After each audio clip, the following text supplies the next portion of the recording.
live dans... Ça y est. Bonjour, bienvenue dans ce webinaire Désamorcer les conflits grâce à la communication non violente. Nous sommes heureuses de vous accueillir. Béatrice Blanc, Marie-Hélène Rabinovitch et moi-même, et je vais laisser Béatrice Blanc se présenter. Bonjour. Déjà, je suis très contente de voir que vous êtes aussi nombreux. Je suis formatrice en communication non violente. J'interviens auprès d'établissements sociaux, de santé, médico-sociaux, et également auprès d'entreprises industrielles et de services. Je vais vous donner 2 petites infos avant de laisser la parole à Anne-Gaëlle. Si vous voulez en savoir plus, en bas de l'écran, vous avez une icône « En savoir plus » et vous pouvez accéder aux formations.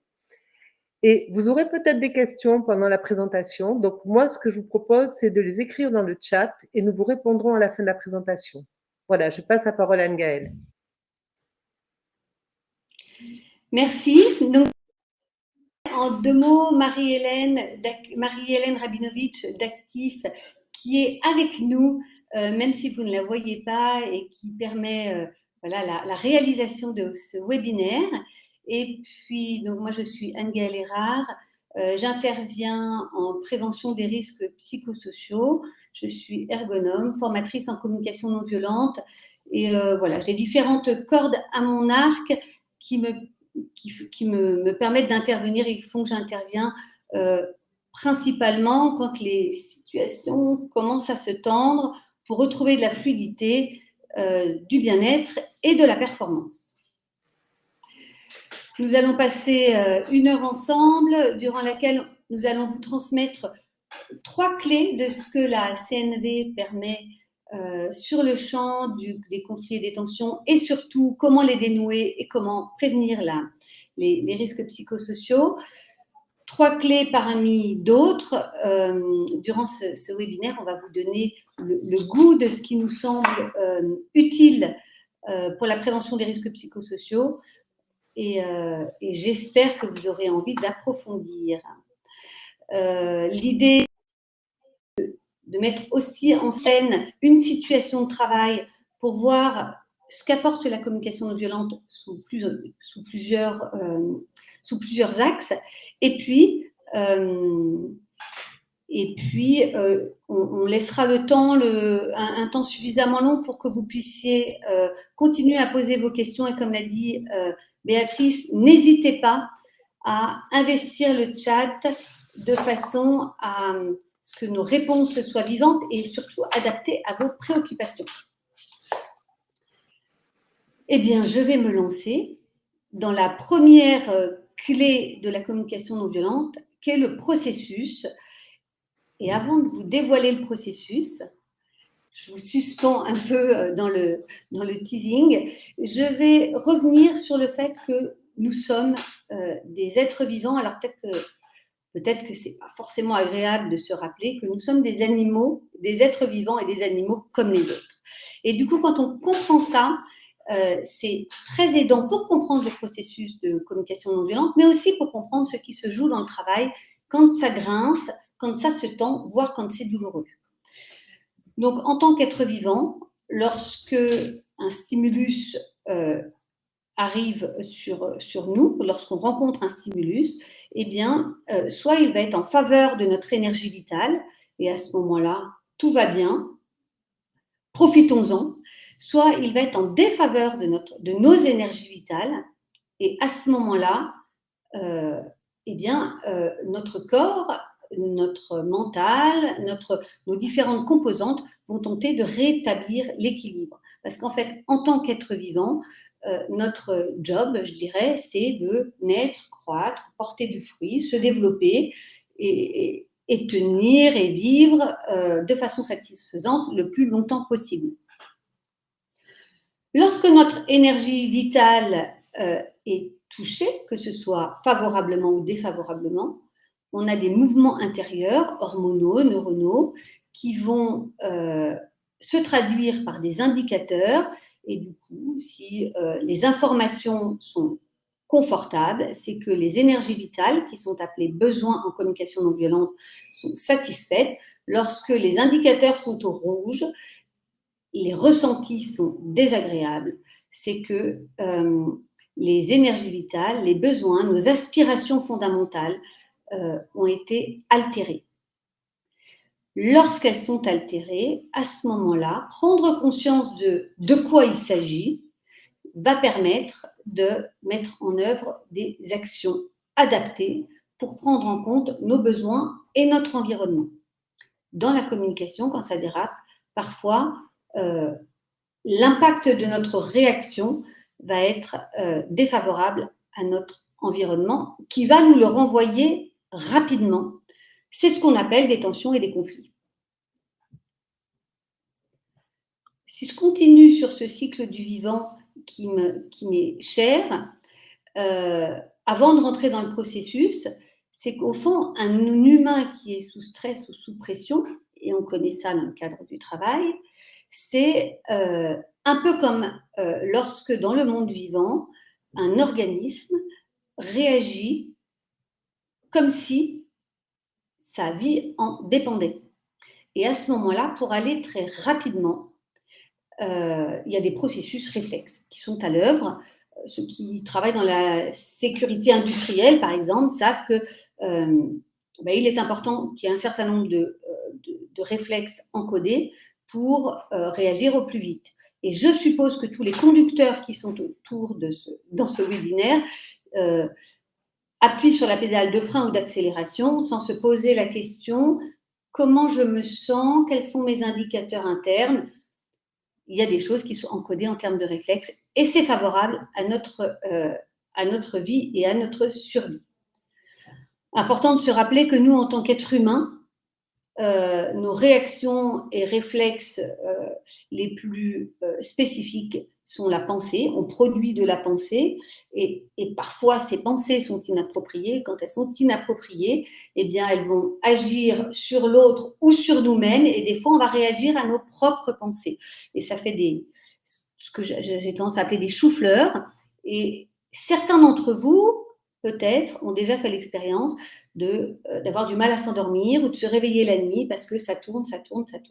On produit de la pensée comme si cette pensée allait nous permettre de rééquilibrer des besoins.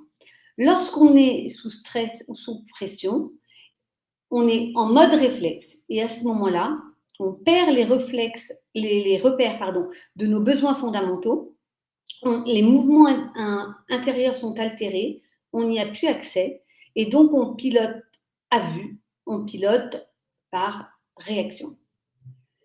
Il arrive que nos réflexes soient parfaitement adaptés et nous permettent de répondre à notre équilibre et à notre environnement. Il arrive aussi que nos réflexes ne soient pas adaptés du tout et que ça fasse monter la pression.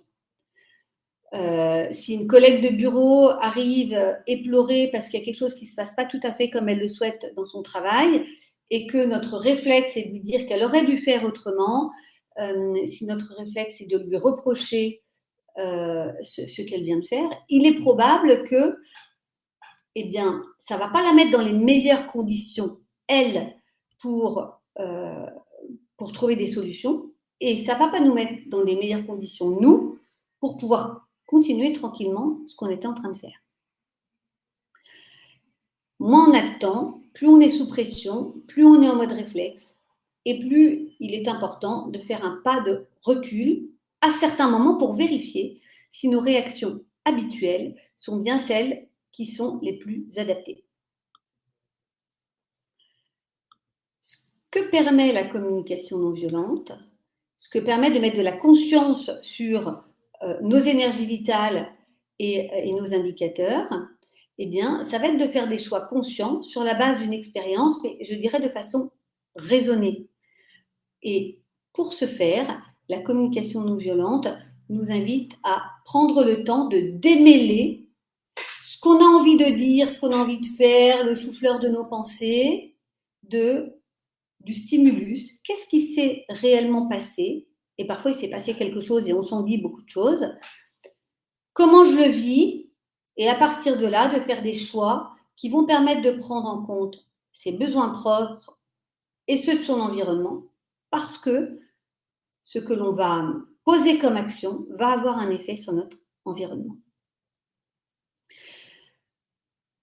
Ceci étant posé, je dirais, c'est le cadre qui donne à expliciter la communication non violente. Et du coup, je vais vous présenter le processus de communication non violente. J'aime bien le présenter sous forme circulaire pour ceux ou celles qui ont déjà rencontré la communication non violente dans leur cadre personnel ou professionnel. Il est parfois présenté de façon linéaire. Je ne crois pas que les êtres vivants fonctionnent de façon linéaire. Et du coup, ce que j'observe, c'est que bien souvent, il y a des pensées, des regrets, des doutes, des exigences, des angoisses qui viennent mobiliser la relation. Il peut y avoir aussi des critiques sur l'autre, sur soi, avec de la culpabilité, de la colère. Et le processus de communication non violente, qui est un processus de démêlage, va nous inviter à porter notre attention sur les faits. Je me dis qu'elle m'en veut, mais qu'est-ce qu'elle a dit qui m'a fait penser ça? Qu'est-ce qu'elle a dit qui a produit en réaction cette pensée qui serait qu'elle m'en veut? Et parfois, en regardant les faits, j'allais dire nus, déshabillés des interprétations, déjà, ça donne des marges de manœuvre et de compréhension assez différentes. Si je produis de la pensée, c'est qu'il y a quelque chose d'inconfortable. Et du coup, l'étape suivante, alors vous prenez les étapes dans l'ordre que vous voulez, mais quand on découvre la communication non violente, les étapes telles que je vais vous les présenter sont quand même les plus faciles à utiliser et à mobiliser. Du coup, une fois que vous avez identifié le fait, prenez un instant pour identifier ce que ça vous fait. Comment ça touche chez vous vos indicateurs? Quels sont vos indicateurs en termes de ressenti corporel, émotions, sentiments, peut-être rythme cardiaque, peut-être type de respiration. Tout ça, ça dit quelque chose et tout ça, ce sont des indicateurs de ce qui se passe au niveau de vos aspirations profondes, de vos énergies vitales qu'on appelle besoins en communication non violente. Donc, si je reprends déjà ces 3 étapes, première étape, ce qu'on appelle l'observation, allez regarder le fait nu. Deuxième étape, ce qu'on appelle les sentiments, identifier ces indicateurs internes qui parlent de ce qui est vraiment important pour nous et qui a été touché dans cette situation. Et puis, troisième étape, regarder les besoins, donc avoir la compréhension de nos motivations et nos énergies vitales qui sont en jeu. Notre rôle, notre responsabilité en tant qu'être vivant et notamment en tant qu'être humain, ça va être de mettre en œuvre ce qui est le plus approprié pour prendre en compte ses motivations, ses aspirations profondes, ses besoins. Et donc, de la compréhension de ces besoins, identifier des actions qui vont être réalistes et réalisables. Et j'insiste là-dessus, j'aime bien parler du plus petit pas possible. Il arrive parfois d'avoir envie de sauver le monde et d'avoir des actions, d'avoir envie de mettre en place des actions qui sont stratosphériques. Mais avant d'arriver à l'autre bout du monde, première étape, je prends la clé, j'ouvre la porte et je fais le premier pas de l'autre côté de la porte. La communication non violente, c'est une approche qui est extrêmement pragmatique. Et avant d'arriver à l'autre bout du monde, commençons par le plus petit pas possible. Et de plus petit pas possible en plus petit pas possible, on a possibilité de faire bouger les choses dans le travail ou dans d'autres cadres. Voilà pour la première clé. Et il me semble vraiment important de rappeler que les éléments de stimulation dans le cadre de la santé au travail et de la prévention des risques psychosociaux, ça va être des éléments de l'ordre du travail, de la relation et de ses propres vécus au travail. De la même façon, les actions qu'on va mettre en place, il est important qu'elles prennent en compte ces 3 champs. Parce que quand un de ces 3 champs n'est pas satisfait, alors le risque, c'est que on se remette en mode réflexe, mode qui est extrêmement favorable aux montées en mayonnaise relationnelles et donc au conflit. Si ça vous parle, n'hésitez pas à l'exprimer dans le chat et si vous avez des questions, n'hésitez pas non plus à les exprimer dans le chat. Peut-être, je vous ai parlé des pensées qui sont nos réactions principales en tant qu'être vivant, en tant qu'être humain, pardon. Les humains fonctionnent assez comme les autres êtres vivants, c'est-à-dire que quand il y a un stimulus qui leur donnerait à penser que ce soit vrai ou pas, que leur vie est en danger ou que le risque est vraiment grave, à ce moment-là, les réactions sont assez les mêmes, c'est-à-dire l'attaque, ce que j'appelle le mode tigre, la fuite, ce que j'appelle le mode anguille, éventuellement la fuite aussi, je ne veux pas voir, quel mode autruche, et puis il y a la bulle tout piquant dehors, que j'appellerais le hérisson. Et peut-être que rien qu'au travers de ces illustrations, vous pouvez voir comment vous fonctionnez de façon habituelle et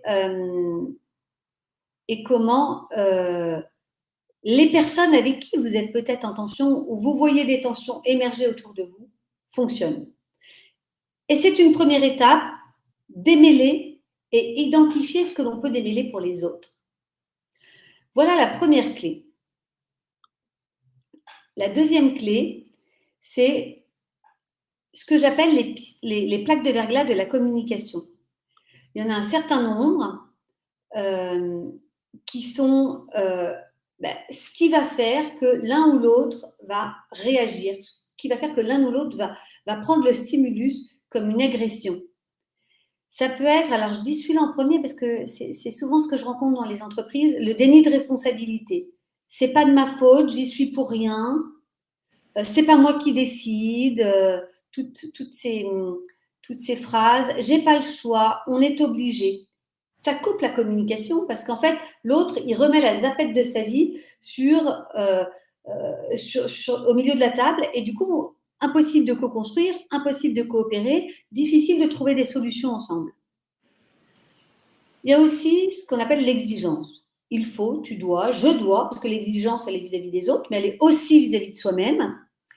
Et alors là, ça diminue le volume respiratoire. Et quand on est soumis à des exigences, on peut avoir envie de se rebeller ou de se soumettre. Dans tous les cas, c'est défavorable à un travail de coopération équilibré et c'est défavorable à de l'équilibre dans la relation, donc défavorable à la santé au travail. Il y a tout ce qui est interprétation, j'en ai dit quelques exemples tout à l'heure, quand derrière la phrase de « Est-ce que vous pourriez relire ce courrier ?» j'entends « De toute façon, elle ne me fait pas confiance », ça va avoir un impact sur la façon dont je vais réagir et ça va avoir un impact sur la façon dont l'autre va prendre la façon dont j'ai réagi et paf, la mayonnaise peut se mettre en mouvement. Il y a tout ce qui est évaluation, jugement. Quand je dis évaluation, ce n'est pas l'évaluation annuelle ou professionnelle, c'est l'évaluation au sens du jugement, de la critique, de ce que l'on pense de l'autre. Je n'ai pas écrit critique parce que quand on vous dit que vous êtes merveilleux ou merveilleuse, ce n'est pas forcément plus facile à attraper que quand on vous dit que vous faites mal votre boulot. Il y a tout ce qui est généralisation. Quelque chose qui vous enferme dans toujours, tout le temps, jamais. Et vous ne seriez que ce qui a été décrit par cette personne qui l'a vu à un moment donné. Et ça, je ne sais pas vous, mais moi, j'aime pas. Et puis, en tout cas, moi, ça m'enlève du pouvoir d'agir. Si on me dit « tu es toujours en retard », alors dans ces cas-là, je baisse les bras et je dis « tant qu'à être toujours en retard, autant réellement être toujours en retard ». Alors que si on me dit « ouh là là, ce matin, quand tu es arrivé… à 9h10, j'étais un peu inquiète et mal à l'aise parce que je me retrouvais face au client et je ne savais pas quoi lui dire. Voilà, de regarder comment je pourrais faire différemment une prochaine fois. Il y a tout ce qui est comparaison aussi, je ne sais pas si ça vous parle, mais c'est quelque chose qui est assez présent dans le monde du travail et qui ne permet pas de prendre en compte la diversité et la qualité de chacun. Et puis, il y a tout ce qui est dualité. En fait, c'est vrai ou c'est faux, c'est noir ou c'est blanc, c'est rouge ou c'est jaune. Et avec ça, eh bien, c'est difficile de trouver des solutions pour travailler ensemble et coopérer, mais c'est difficile aussi de trouver des modalités pour, je dirais, prendre en compte la réalité qui nous entoure, qui est généralement plus complexe. Avec Béatrice, on va mettre en scène certaines de ces plaques de verglas. On va commencer par la généralisation.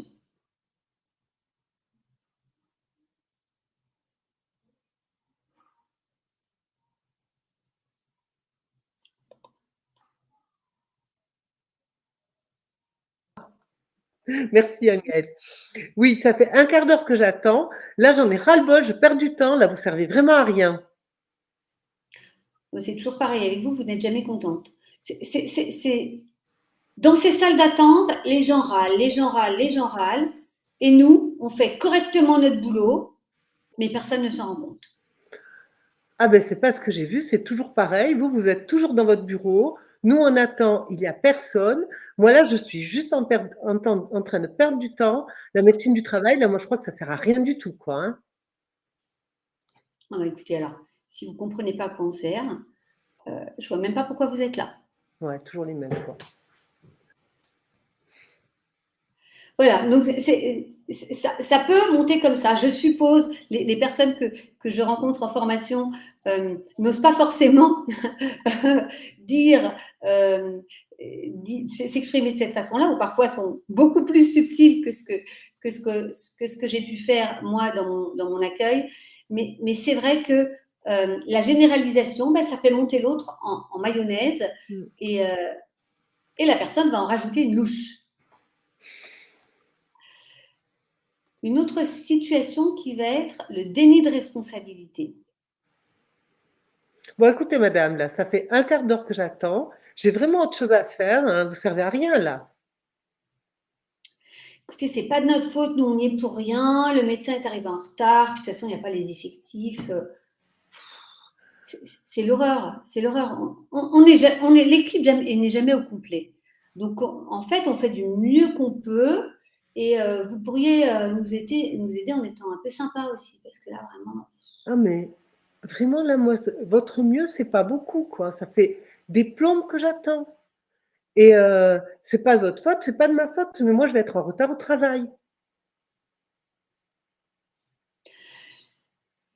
Dans ce cas-là, mon déni de responsabilité génère un déni de responsabilité chez l'autre, et il y a peu de chances qu'on réussisse à se retrouver et à se rejoindre. Autre option, autre plaque de verglas. On va vous proposer un cumul, exigence et évaluation et jugement. Ça, c'est un cocktail assez courant quand même. Écoutez, madame, ça fait un quart d'heure que j'attends. Moi, j'exige d'être reçue tout de suite par le médecin, là. Écoutez, vous exigez, c'est comme vous voulez, mais moi, vraiment, je vous demande d'attendre. Ce que j'exige, moi, c'est que vous attendiez que le médecin soit disponible et que vous baissiez d'un ton. C'est quand même pas possible, des gens impolis qui dérangent l'ensemble de la salle d'attente. Non, mais alors là, vous êtes en train de me donner des ordres, vous m'agressez. Non, mais c'est n'importe quoi. Est-ce que ça vous parle? N'hésitez pas à le mettre dans le chat. Est-ce que vous voyez comment ça pourrait continuer à monter en énergie et rendre de plus en plus difficile une issue favorable?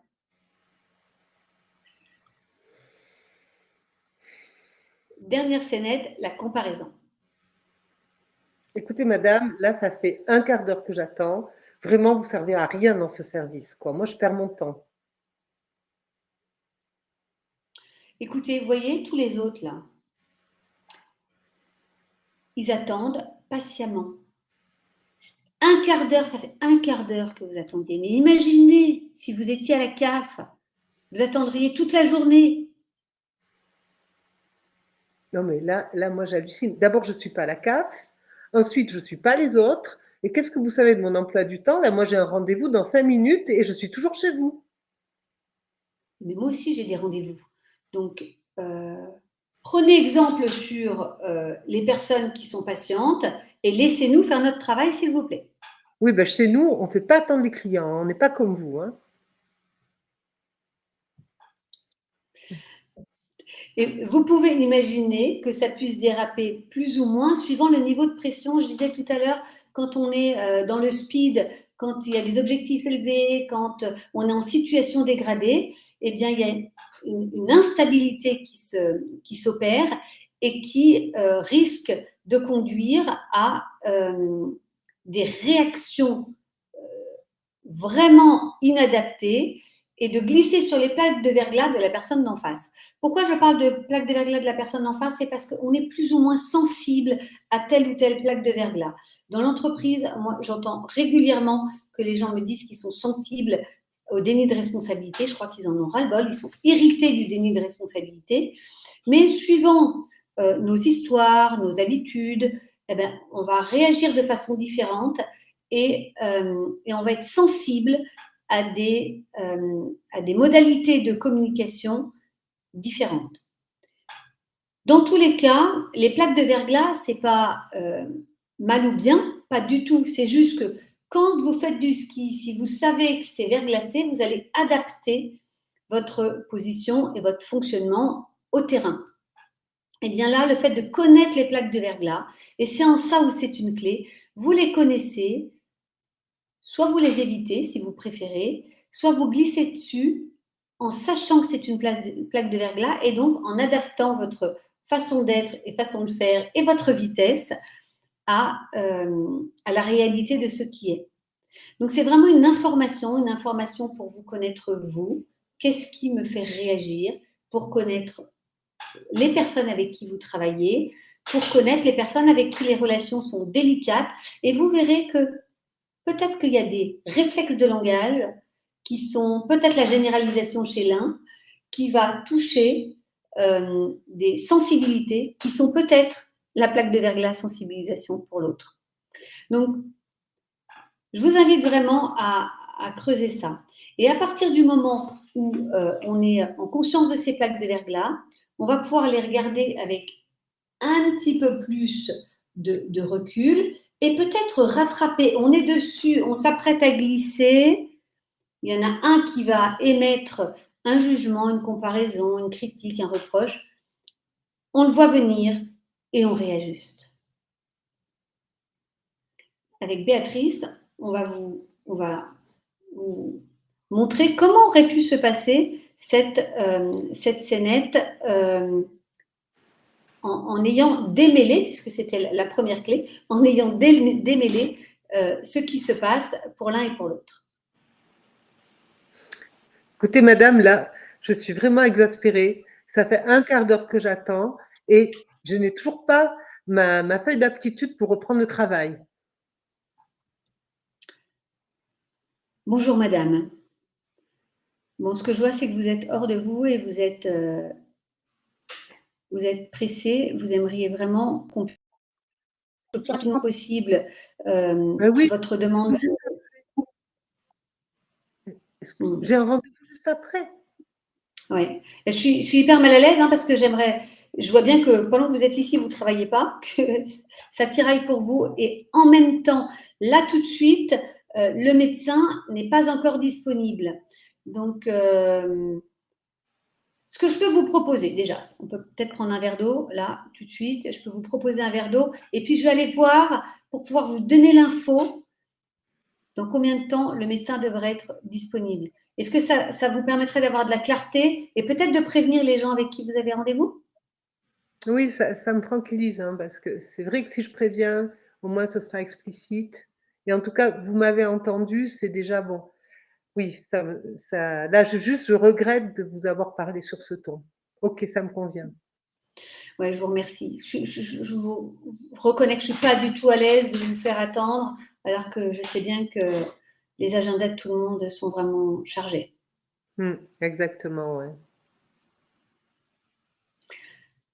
C'est une option. En ayant démêlé que ce que ça fait pour moi, super mal à l'aise, plutôt que de lui envoyer mon malaise à la figure, je peux entendre qu'elle a besoin de clarté, de repères, et aussi d'être prise en considération dans le fait qu'elle attend, et que c'est pas le temps qu'elle attend, c'est juste la considération quand on a un rendez-vous et qu'il n'est pas à l'heure. Certains d'entre nous sont sensibles au fait d'être pris en compte. Alors, quand on accueille du public, c'est ce que je disais tout à l'heure, je suppose que la majorité d'entre vous, vous êtes très attentifs à la façon dont vous vous exprimez. Et que peut-être ces scènes, elles n'auraient pas lieu exactement à l'identique. Mais quand on est attentif, parfois, on prend sur soi. Et en fait, on ne va pas voir ce que ça nous fait.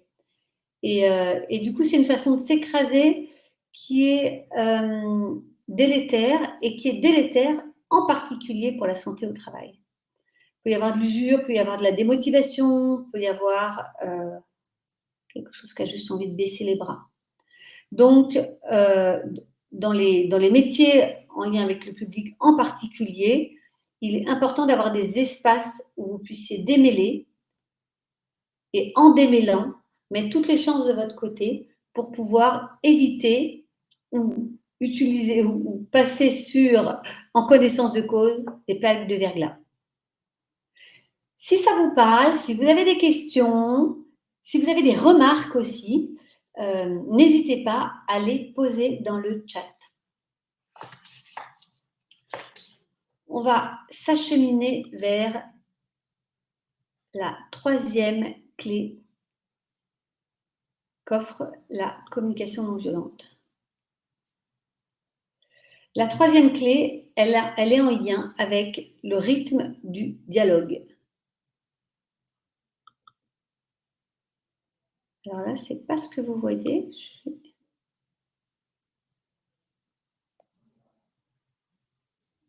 Voilà.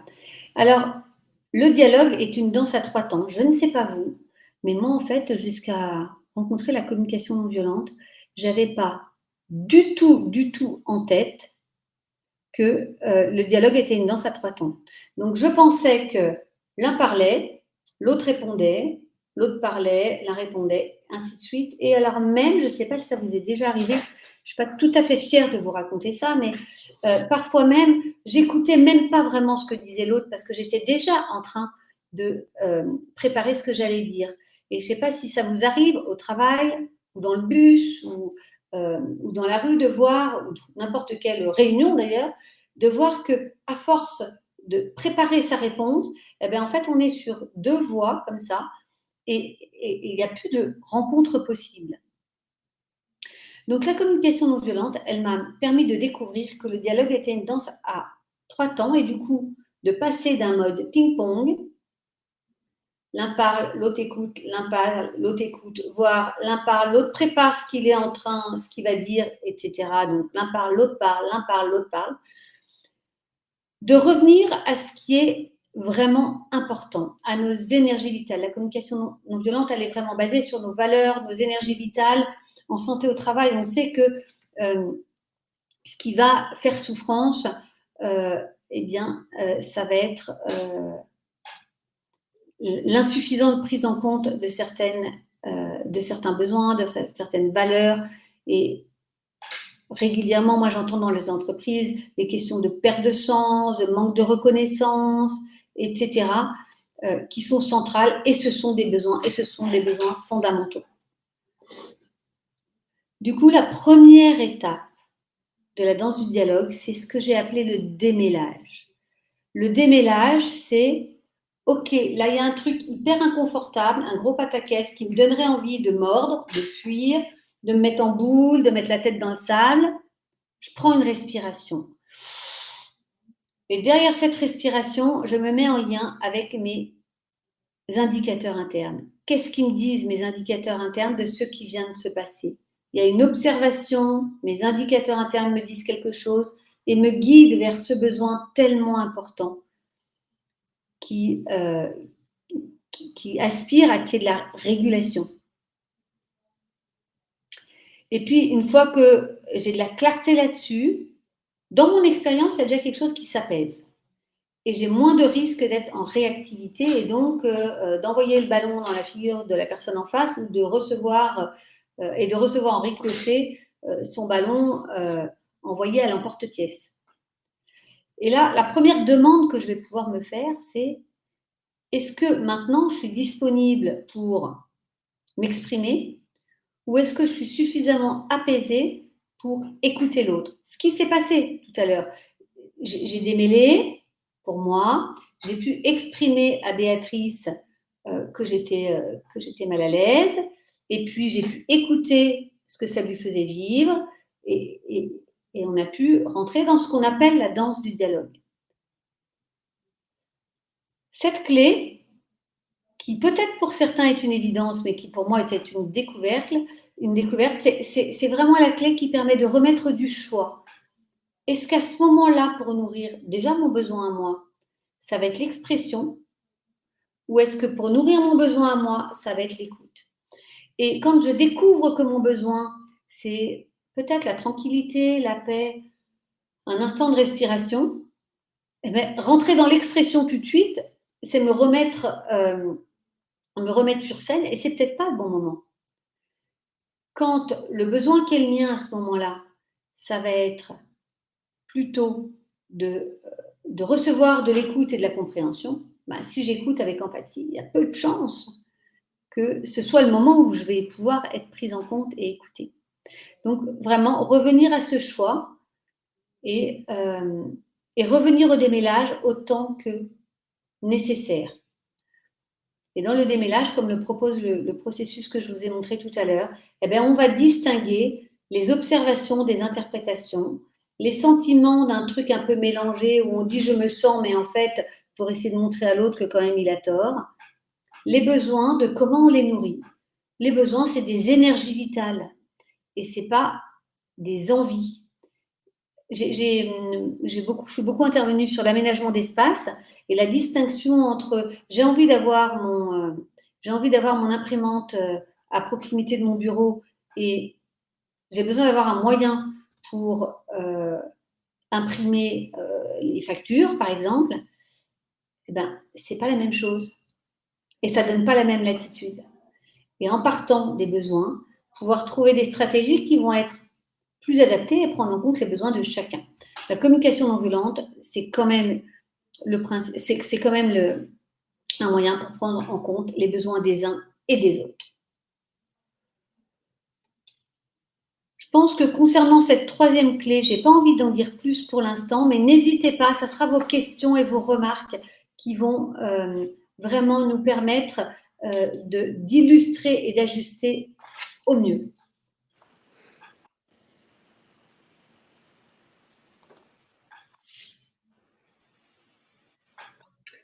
Du coup, je vais passer la parole à Béatrice, qui va vous présenter ce que propose Actif pour vous permettre d'intégrer la communication non violente dans la prévention au travail.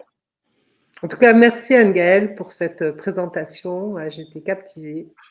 Et quand je vois toutes les questions dans le chat, eh bien, voilà. Merci pour ça. Donc, nous travaillons avec Actif. Toutes les deux, nous animons des formations, notamment prévenir le conflit avec la communication non violente. Ces formations se déclinent en 4 modules. Ce que je peux vous dire des premiers modules, vous avez accès au programme dans le détail. Dans les premiers modules, les modules de 3 jours, nous prenons le temps pour décortiquer avec vous ces obstacles à la communication, voir comment les dépasser, vraiment faire la clarté sur nos observations, nos sentiments, nos besoins, aller vers des demandes entendables qui sont au service de la coopération, c'est-à-dire construire ensemble des solutions. Et sur la 3e journée, nous allons vous proposer une présentation de la médiation avec la CNV. Nous allons aussi aborder les techniques d'écoute, mais c'est ce que nous allons approfondir dans les 3 autres journées, c'est comment j'écoute d'un espace de tranquillité pour pouvoir reformuler, amener de la clarté dans la demande de mon interlocuteur, exprimer aussi ce qui m'habite, mais d'une manière assertive, ferme, tout en restant à l'écoute de l'autre.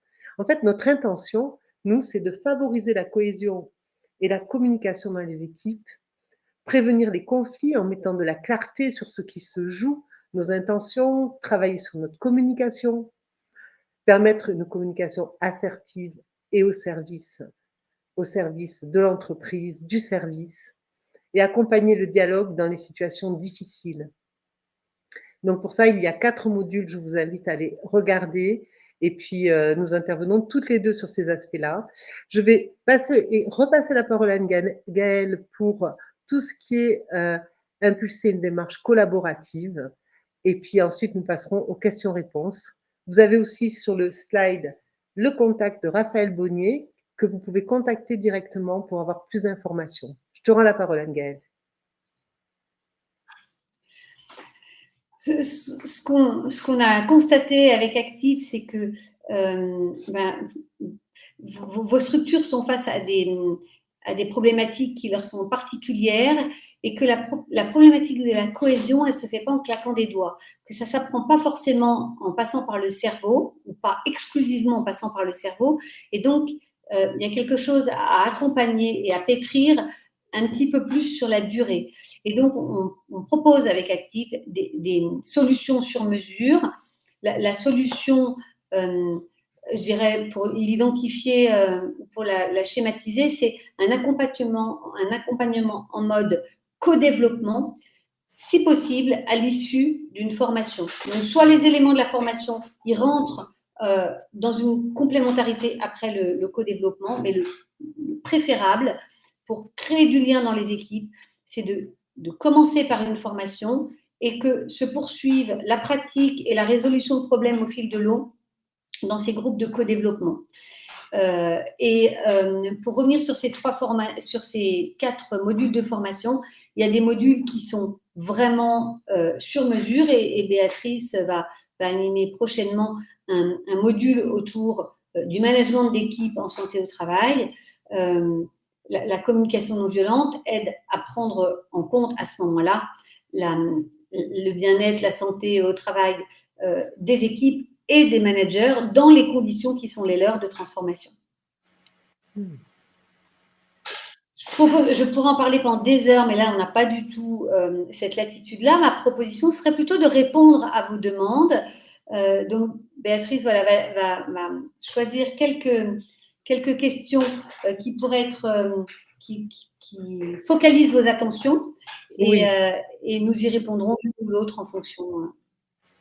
Très bien. Lié à la première question, Gaëlle, il y a une personne qui nous demande de répéter les différents modes les obstacles à la communication. Est-ce que tu veux que je reprenne le slide? Alors, oui, je veux bien, merci. Voilà. Vous avez, peut-être ce qu'on n'a pas dit, c'est qu'il est possible de demander à Active un support où vous les aurez sous forme de dessin et explicité. Et le temps que ça s'affiche. Oui, ça y est. Je vais les dire oralement, mais ça sera plus facile si vous avez le support après. Il y a le déni de responsabilité. C'est pas de ma faute, je suis obligée, j'y suis pour rien. C'est pas de ma faute, j'ai rien fait. Maîtresse, si on se rappelle nos histoires d'école. Les exigences, il faut, tu dois, je dois, nous devons, ça peut pas être autrement. Il y a tout ce qui relève de la comparaison. Il y a tout ce qui relève de l'interprétation. C'est-à-dire que d'une phrase, d'un fait, eh ben, on va s'en raconter toute une histoire. Et ça, nos pensées nous conduisent à ça. Et puis, il y a l'évaluation, ce qui est de l'ordre du jugement. Et ça, c'est une plaque de verglas hyper dérapante, parce que c'est pas parce que je suis arrivée une fois en retard que je suis toujours en retard. Et même si j'ai du mal à être à l'heure, ça ne veut pas dire que c'est tout moi. Et ces évaluations, je pense que c'est des choses qu'on rencontre couramment dans notre vie. Et puis, il y a la généralisation. La généralisation, c'est les toujours, jamais, encore, qui nous enferment comme si on n'avait pas la possibilité de faire autrement. J'espère que j'ai répondu à la question. Oui, je vais baisser la diapo. Difficile de se mettre, j'ai presque envie de répondre à celle-ci aussi, difficile de se mettre en mode observation, ce que l'on dit à l'intérieur sans se laisser embarquer par les sentiments que l'on vit. Alors j'ai envie de commencer à répondre. En fait, c'est effectivement difficile parce que ça nécessite, le fait de regarder ses sentiments, ça nécessite un temps d'arrêt. Donc moi, ce que je propose dans les formations, souvent, c'est un arrêt comme ralentir, respirer, ressentir. Et du coup, c'est un entraînement. Donc dans l'instant, c'est pas facile. Par contre, a posteriori, la bonne nouvelle, c'est que je peux revenir vers l'autre et je peux reprendre la conversation là où j'en étais pour rétablir le dialogue. Avec la communication non violente, c'est ce qu'on apprend à faire. Angel, tu aurais quelque chose à rajouter? Oui, je vois ce que j'entends en entreprise, c'est mais si je ressens, alors ça va prendre tellement de place que du coup, je ne pourrai plus travailler. Ou alors, ça va me mettre en difficulté par rapport à mes collègues. Et mon expérience, là, moi, j'ai travaillé dans le dialogue social pendant 20 ans, donc du coup, il y avait des fois des montées en mayonnaise assez fortes. Mon expérience, c'est que les indicateurs, c'est un petit peu comme en usine quand il y a une sonnette ou comme une alarme. Une fois qu'on l'a acquitté, c'est pris en compte, ça se calme. Du coup, on a peur que ça déborde, mais ce qui déborde, c'est ce sur quoi on met un couvercle et ça mousse et ça fait de la pression. Mais une fois qu'on peut prendre en compte que là, oulala, on est mal à l'aise, on est flippé, on est super en colère, déjà ça permet de faire descendre la mayonnaise pour soi et pour l'autre. Et en utilisant les 3 R que vient de proposer Béatrice, ça permet de se donner l'opportunité d'éviter la réaction qui risque de mordre ou de fuir et d'aller voir ce que nous disent, une fois reposés, ces indicateurs internes. Bien, merci. Mais Donc, je voilà, vois mon expérience, c'est qu'il s'apaise. Ok, excuse-moi, Angel. Je vois qu'il est 40, qu'on a plus que 14 minutes. Donc, je vais aller sur les suivantes. Donc, ce que je dis, c'est parfois, c'est pas un déni de responsabilité, c'est juste que je n'ai pas l'information à transmettre. Il manque des pros dans l'équipe. Et ça, Voilà. ah ouais, je peux peut-être dire un mot là-dessus. En fait, ça part pas du même endroit. C'est-à-dire, si je reprends, c'est pas moi, j'ai rien fait, maîtresse, c'est pas tout à fait pareil de dire, c'est pas moi, j'ai rien fait, comme ça, ou de dire, ah ouais, ben, je comprends que tu sois embêtée, je suis désolée, j'ai pas l'info. Et en fait, ça va être dans l'énergie que ça va être différent. La réaction, même si c'est la même action, en fin de compte, l'énergie va pas être la même. Et c'est pas la même chose de dire, en fait, j'ai pas l'info. Non, je cherche là, j'ai pas l'info. Que de dire, ben moi, j'ai pas l'info, j'y peux rien. Hein. Je pense que dans l'intonation et dans l'énergie de ma voix. Et c'est ça qui va faire action ou réaction. Je transmets une information ou je réagis pour me protéger. Derrière, je ne cherche pas à nourrir le même besoin et les résultats sur l'autre ne seront pas les mêmes. Et là, je vois qu'il y a une intention. Merci pour cette question. Ouais, je vois que dans ce que tu dis, Angel, il y a vraiment une intention d'être à l'écoute de l'autre et quelque chose qui est posé dans l'authenticité. Et c'est ça qui freine la montée de mayonnaise. J'ai une autre question. Il est parfois difficile de prendre du recul quand on a l'impression de toujours répéter les mêmes choses. Là, moi, ce que je vois, c'est que quand je répète, eh bien, si je m'assure pas que l'autre m'a entendu, et c'est ce qu'on fait avec la reformulation, eh bien, il y a des chances que l'autre n'ait pas entendu ce que j'ai dit. Et peut-être qu'Anne-Gaëlle va compléter. Oui, il y a le niveau de ce que vient de dire Béatrice et je trouve que c'est important. Des fois, je répète juste parce que la façon dont je donne l'info, l'autre ne l'attrape pas. Et puis, il y a parfois, je répète parce que l'autre, il me dit non, ou il n'ose pas me dire non, il se soumet, mais en fait, il me dit non quand même. Et qu'en fait, je ne prends pas en compte ce qu'il me dit quand il me dit non. Donc, en fait, j'ai une exigence. Et ça, c'est aller voir au fond de soi, quelque part, remettre de la clarté. Est-ce que je répète parce que j'aimerais changer la réalité telle qu'elle est, parce que j'aimerais que l'autre fasse ci, fasse ça, et quelque part le pousser à, ou est-ce que je me répète parce que l'autre n'attrape pas le message. Et une fois que j'ai cette info, c'est l'un ou l'autre, je vais pouvoir agir d'une façon différente. Si l'autre me dit non, alors il n'ose peut-être pas me le dire, mais en fait, je comprends bien qu'il me fait comprendre que non, ben, je vais réagir par rapport au fait que l'autre me dit non. Ce n'est pas tout à fait la même chose que de répéter. Et si, et moi ça m'arrive souvent, je me rends compte que ce que je dis n'est pas compréhensible, eh ben, je vais aller chercher quelqu'un d'autre pour le dire. Ou alors, je vais m'interroger en me disant, mais peut-être que ça part d'un endroit où ça brouille les pistes. Parce que je suis en réactivité là où j'aimerais juste poser des faits. Ok, je vois qu'il y a beaucoup, beaucoup de questions. C'est vraiment. Il y a quelqu'un qui dit, quelqu'un peut me répéter les 3 R. Donc ça, je vais répondre, c'est très rapide. C'est ralentir, respirer, ressentir. Et c'est quelque chose sur lequel je peux m'entraîner en dehors des situations ou dans des situations simples pour pouvoir acquérir cette capacité. Je continue. Il y a quelqu'un qui nous dit, je vois très bien l'escalade symétrique. Chacun rajoute une couche de la même taille que l'autre. Et c'est un cercle vicieux. Plus on se laisse prendre dedans, plus on a du mal à y mettre un terme. Là, je vois quand vous dites ça que la démonstration était claire et ça correspond vraiment à la réalité. Une autre personne qui dit, je m'interroge sur la négation des sentiments et des émotions qui peuvent nous traverser et qui font que nous sommes humains. Moi, j'ai envie de dire que là, il y a un impact en fait. Si je nie mes émotions, il y a une phrase qui me vient, les mots, ceux qui ne sont pas dits, se transforment en mots. Et peut-être que Anne-Gaëlle voudra rajouter. Et on a beaucoup de questions encore derrière. Ouais.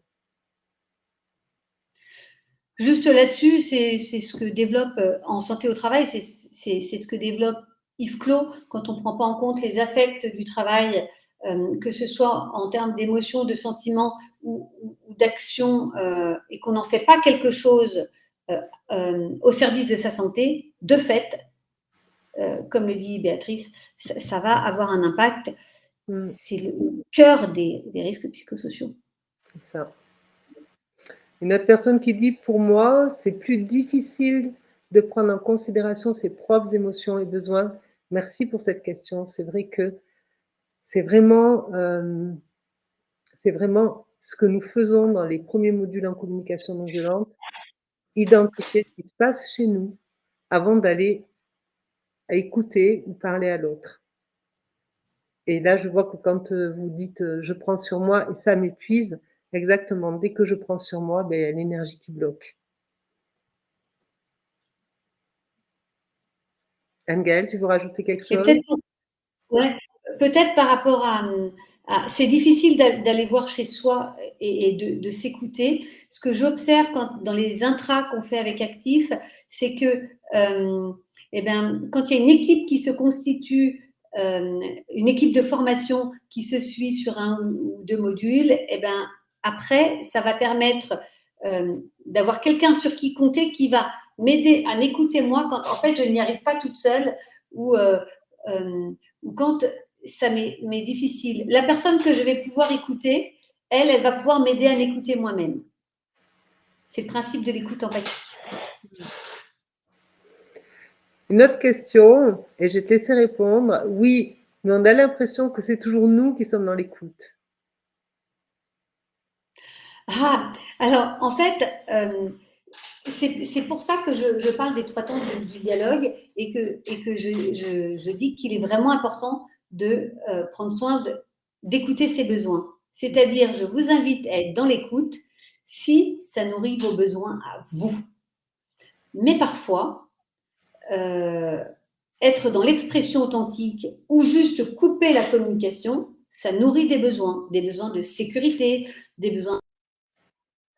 Et je me souviens d'un directeur d'EHPAD qui me disait après avoir travaillé avec vous, j'ai pris la décision de fermer ma porte une demi-journée par semaine pour me ressourcer.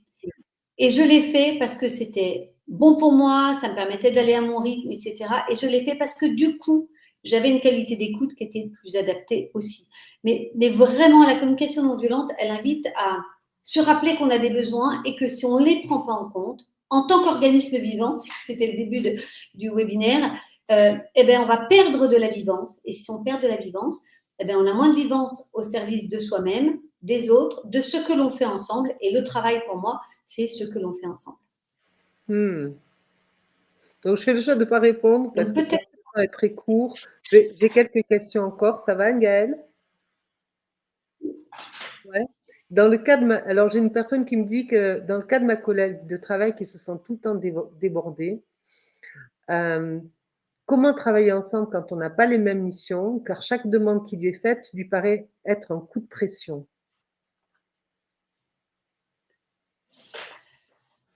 Ah ben déjà, pour reboucler avec la question d'avance, vérifiez si vous avez envie déjà de l'écouter, parce que ça va passer par l'écouter.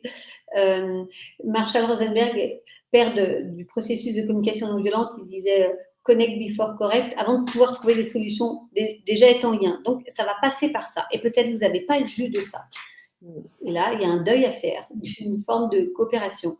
Après, si vous avez envie de l'écouter, votre écoute va lui permettre non pas forcément de trouver des solutions, en tout cas pas vous de lui trouver des solutions, mais peut-être en lui faisant préciser les observations. Parfois, ça fait comme un espèce de truc qui se rezoome. Ah ouais, non, en fait, c'est vrai que c'est pas aussi catastrophique que ce que je me raconte. Et donc, l'écoute empathique, elle permet de sortir de ce que l'on se raconte pour revenir aux faits.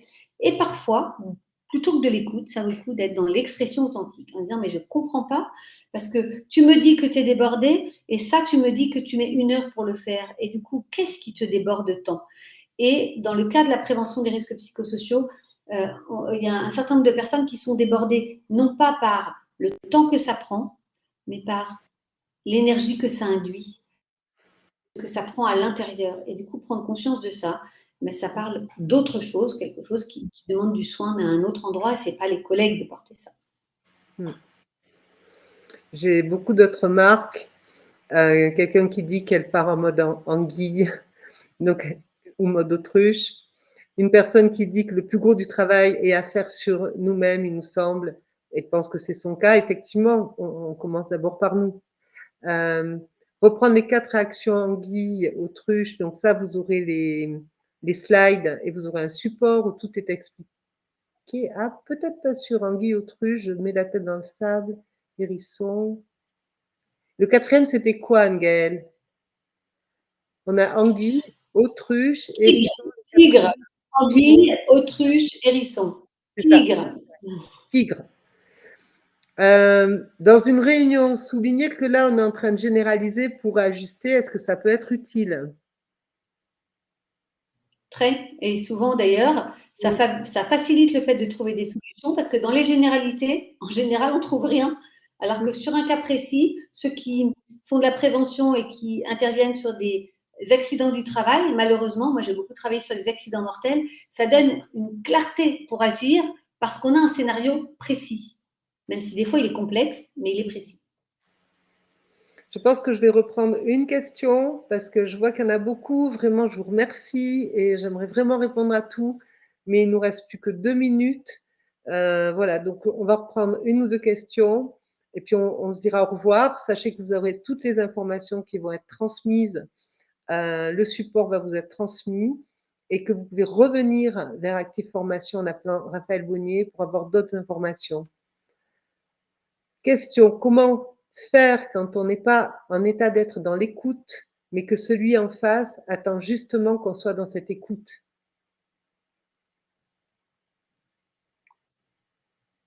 Tu veux dire ou tu veux que je dise, Béatrice? Moi, ce qui me vient, c'est que quand je ne suis pas dans l'écoute et que l'autre en face est dans cette attente, eh bien, je vais le lui exprimer. Et je ne vais pas lui exprimer d'un espace de j'ai pas le temps. Je vais prendre en compte ce qu'il me dit, ben, je vois que là, tu as besoin d'écoute. Et en même temps, j'aimerais avoir le temps du temps à te consacrer. Est-ce que tu serais d'accord, puisqu'on en reparle, enfin qu'on se revoit dans 5-10 minutes, timer, proposer autre chose et ne pas se laisser prendre dans l'urgence par cette demande que l'on pourrait percevoir comme une exigence. Voilà ce que je dirais. Anne-Gaëlle? Ouais, moi je suis assez d'accord. Et puis des fois, puis il y a des gens qu'on n'a pas envie d'écouter. Je crois qu'il faut quand même se l'avouer. Hein. Et c'est ok aussi de dire, écoute, je suis pas la bonne personne. Et sur le champ de la santé au travail, moi j'ai beaucoup travaillé avec des représentants du personnel ou des RH qui disaient en fait sur ce qu'on m'apporte sur les genoux, je suis pas la bonne Dépassé le personne. Mais timing, c'est ok. excuse-moi, je te coupe. Pardon. On a dépassé le Ça y timing. est, j'ai dit. C'est bon? Je suis vraiment désolée, Anne-Gaëlle, je suis vraiment désolée de stopper la conférence maintenant. Nous avons, nous avons été vraiment heureuses de vous accueillir. J'espère que vous nous voyez encore pour la fin et nous allons vous quitter maintenant. Anne-Gaëlle? Merci de votre présence et peut-être à bientôt en formation. Au revoir. Au revoir.